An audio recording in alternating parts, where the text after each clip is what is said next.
जन्नती रूह को पहचान लेती है, जन्नती नफ्स को पहचान लेता है, जन्नती के साथ मिल जाता है, जन्नती को पता चल जाता है जब दूसरे जन्नती पर जुल्म हो रहा होता है तो उसका भी जिस्म लरज़ जाता है, घबरा जाता है, तड़प जाता है। जब किसी मुसलमान पर जुल्म हो रहा हो, दूसरा मुसलमान चुके उम्मतन वाहिदा, एक जिस्म था, तड़प जाता है। रूह एक है, तमाम जन्नतियों की एक ही रूह है और वो मुक़द्दस रूह है। चूंकि एक रूह है, जुदा जुदा बदनों में है, दूर दूर इलाकों में है, कई हजार मील दूर दूसरा मुसलमान जन्नती है और यहाँ 7 समुंदर पार एक दूसरा मुसलमान है। जब उसे वहाँ तकलीफ पहुँचती है, काफिर उस पर जुल्म करता है, तो यहाँ पर बैठा मुसलमान भी तड़प जाता है, उसकी रूह तड़प जाती है, क्योंकि वही चोट जो वहाँ उसके दिल को लगी है, उसके जिस्म को लगी है, उसके नफ्स को लगी है, उसके रूह को लगी है, उसके चेहरे को लगी है, वो वहाँ जो तड़प रहा है उसका दर्द पूरे का पूरा यहाँ भी पहुँचता है। मुक़द्दस रूहें एक दूसरे को पहचान लेती हैं और जो दोज़खी अरवाह हैं, जो दोज़खी लोग हैं, जो दोज़खी नफ्स हैं, वो भी एक हो जाते हैं। तमाम के तमाम मिलकर ये जंग है मुक़द्दस रूह की और पलीद रूह की। ये जंग है पाक रूह की और गंदी रूह की। ये जंग हक व बातिल की है। ये मुक़द्दस और पलीद अरवाह की जंग है। एक तरफ मुक़द्दस अरवाह हैं, जन्नती रूहें हैं, और दूसरी तरफ पलीद अरवाह हैं, दोज़खी रूहें हैं। इन दोनों की जंगें अज़ल से चल रही हैं और ये बिल आखिर इसका एंड होगा जब जन्नती जन्नत में चले जाएंगे और दोज़खी दोज़ख में चले जाएंगे। इसलिए मोमिन को पता होता है, क्योंकि वो आर्जी तौर पे इस दुनिया में रहता है, उसे खबर होती है तकलीफ उठाकर बिल आखिर मर जाना है और फिर उसके बाद कोई तकलीफ नहीं है, मैं अपने अल्लाह के हुजूर हाजिर हो जाऊंगा। फिर जिस कदर वो सब्र करता है उसी कदर उसके दर्जात बुलंद होते हैं। ये वो मकाम वहदत है जिसमें तमाम रूहें जमा हैं, उनका इत्तिफाक है, जबकि दूसरी पलीद खबीस रूहें हैं, दोज़खी नफूस हैं कि उनकी रूहें उन्हें दोज़ख की तरफ ले जाने के लिए उनको उकसाती हैं और वो दोज़खियों वाले काम करते रहते हैं हत्ता कि वो मर जाते हैं। फ़युदखिलहुल्लाहु अन्नार, मोमिन के लिए इस दुनिया में बिशारतें ही बिशारतें हैं। जब उसे तकलीफ आती है, उससे खबर होती है कि इसके बदले मुझे जन्नत में राहत व सुकून मिलेगा। और दोज़खी को चूंकि अलस्तु बिरब्बिकुम भुला दिया गया है, वो जुल्म बराबर करता रहता है और उसका अजाब बढ़ाया जाता है, उसके दोज़ख की आग भड़काई जाती रहती है और उसे अजाब दर अजाब दिया जाता रहेगा।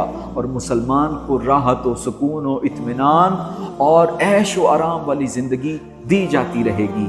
ना वहाँ ज़िंदगी का ख़ात्मा होगा दोज़ख में, ना जन्नत में ज़िंदगी का ख़ात्मा होगा, दोनों हमेशा रहेंगे। इसलिए मुक़द्दस नुफूस व अरवाह और मुतहर जिस्म और जन्नती रूहें इस दुनिया में हालत मुसीबत में भी अल्लाह का शुक्र अदा करती रहती हैं कि बारी ताला तेरा करोड़ हाँ शुक्र है। रब्बी औज़िअनी अन अश्कुर निअमतकल्लती अनअमत अलैया व अला वालिदैया व अन अअमल सालिहन तरदाहु व अस्लिह ली फी ज़ुर्रियती इन्नी तुब्तु इलैका व इन्नी मिनल मुस्लिमीन। वो मुसलमान होने का एतराफ़ करती रहती है, जबकि काफिर की रूह एतराज़ करती रहती है। मुसलमान में और काफिर में, मुक़द्दस रूह में और पलीद नफ्स में फ़र्क ही ये है कि मुसलमान अल्लाह के हुक्म को तस्लीम करके इत्तिफाक कर लेता है, वहदत पर कायम हो जाता है और मकाम वहदत पर आकर मुस्तकिल हो जाता है और इस्तिकामत के साथ वहाँ पर जम जाता है। जबकि काफिर पलीद रूह खबीस नफ्स के साथ एतराज पर एतराज ही करता रहता है, क्योंकि उसके नसीब में दोज़ख लिख दी गई है।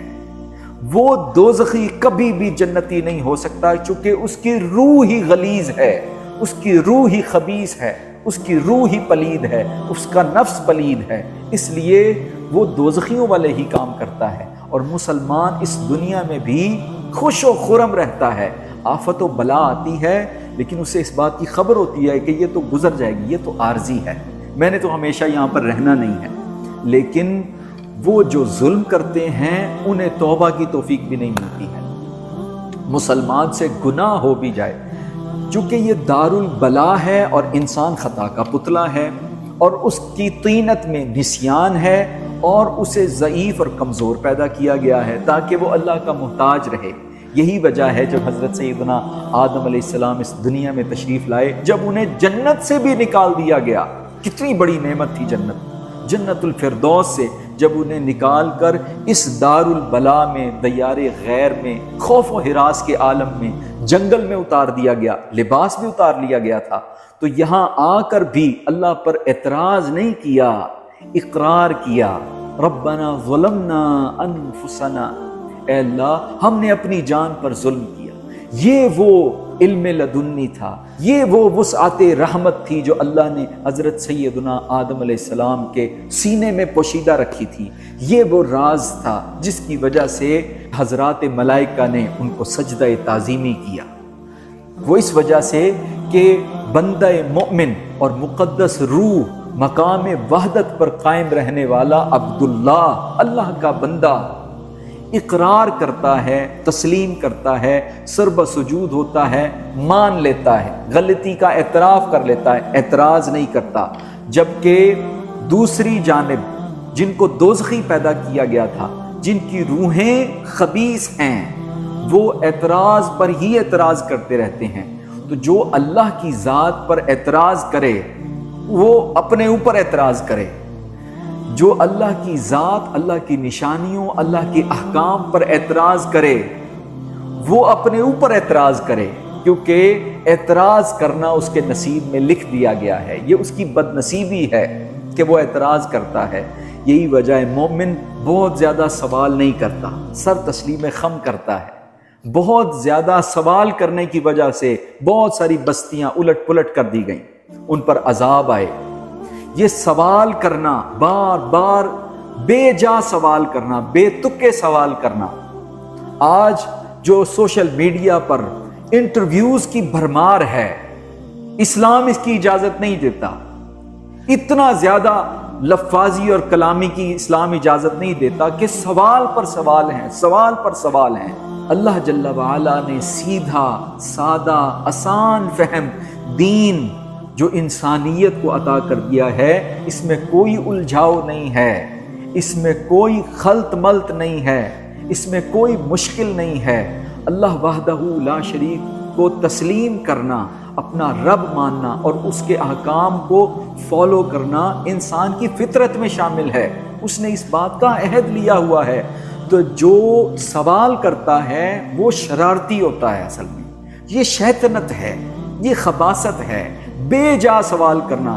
صحابہ کرام بھی بہت زیادہ سوال نہیں کرتے تھے آقا حضور صلی اللہ علیہ وآلہ وسلم سے، بچنے کی راہ پوچھتے تھے، یا رسول اللہ صلی اللہ علیہ وآلہ وسلم فداک ابی و امی یا سیدی یا رسول اللہ قرۃ عینی بک یا سیدی یا رسول اللہ صلی اللہ علیہ وآلہ وسلم، اے حبیب کبریا رسول اللہ صلی اللہ علیہ وآلہ وسلم، ہمیں اس مصیبت، آفت، بلا اور شر سے بچنے کی راہ بتائیں، ہمیں مختصر عمل بتائیں کہ ہم کس طرح اللہ کی خوشنودی حاصل کر سکتے ہیں۔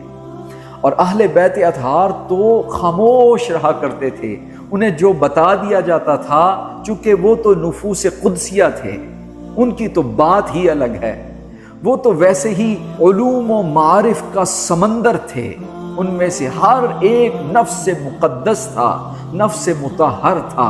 انما یرید اللہ لیذہب عنکم الرجس اہل البیت ویطہرکم تطہیرا۔ اہل بیت مطہر، اہل بیت اطہار تو مقدس ارواح اور نفوس قدسیہ تھے، ان کے پاس تو جہل ٹھہرتا ہی نہیں تھا۔ اللہ رب العالمین نے انہیں علم لدنی عطا کیا ہوا تھا۔ یہی وجہ ہے کہ صحابہ اکرام کچھا کچھا اہل بیت اطہار کی بارگاہ میں حاضر ہو کر اپنے مسائل ان سے پوچھتے تھے، آسان فہم حل اور سلوشن اہل بیت اطہار والے امام ان کو بتاتے تھے۔ اس لیے جو شخص جنتی ہے، جنتی شخص کے لیے جنتیوں والے کام کرنا آسان ہوتے ہیں۔ آپ اس دنیا میں بھی جنتی کو دیکھ سکتے ہیں جو جنتیوں والے کام